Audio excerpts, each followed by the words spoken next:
Okay, so after that last riveting segment that Ms. Shands gave us the account about what it was like growing up with two autistic siblings, we'll move on to what it's like, the stress as far as behavior management.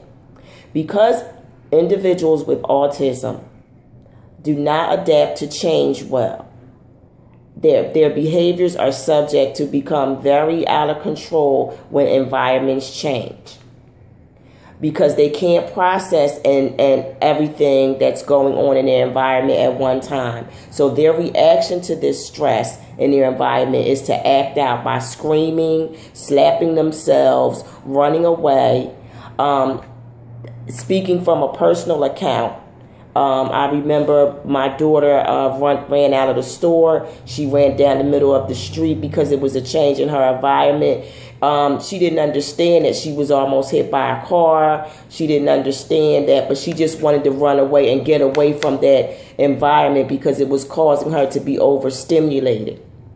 Other behaviors that cause stress on caregivers is the repetitive behaviors.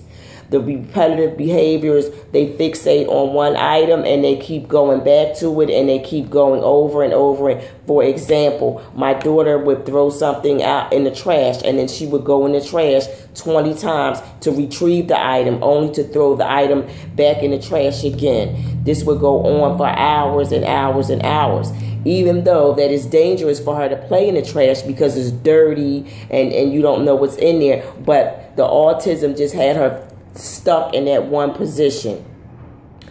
Some of the other things that I've had to endure was, her leaving out of the house.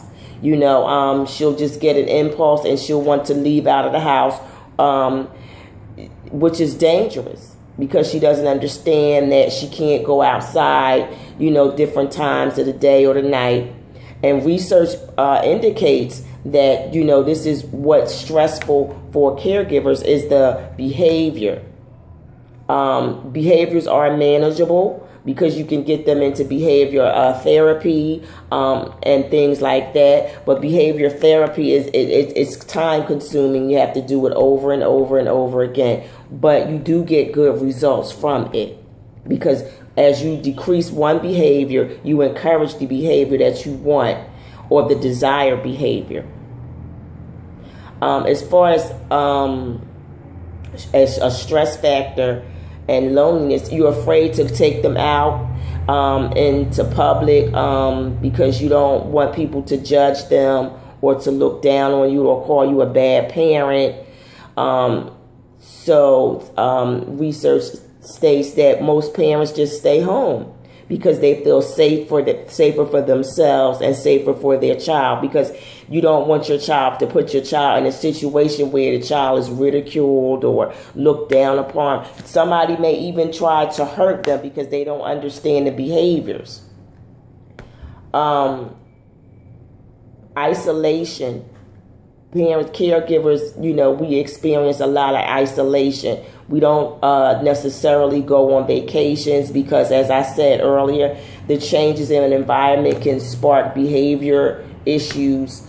So we try to keep things, just try to maintain and keep things as steady as possible, so that not only is it best for the individual with autism, but it's best for us if things are just in a routine and we know what to expect, because it's really difficult just trying to just go to the store.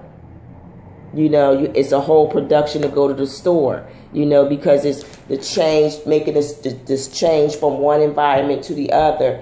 It's really stressful for the caregiver and the individual with autism. Another thing that I fear, and research, according to research, is that as I get older, who's going to take care of her? Are there enough established residential facilities that specialize with all individuals with autism? Her being nonverbal, if somebody was to do something to her, would she be able to communicate that somebody harmed her? That is also a stress factor for caregivers. Another stress factor would be just not having enough services. As they get older, the services seem to diminish. There are not enough programs are cut. You know, you have to wait forever to retrieve services, and then by the time you retrieve them, the service is no longer available, or they've made some, you have to apply for another service. So that's also stressful for caregivers too, not being able to have the services in place to help your loved one. And in addition, there are not a lot of support programs for caregivers. Caregivers need support and encouragement too. However, there are not a lot of support programs, there's not a lot of support groups. What I've noticed as the years have gone on, more and more programs are cut. The social service programs have been cut. And a lot of these social service programs are geared toward individuals with autism or developmental delays. And we, the silent partners of autism, don't have the support.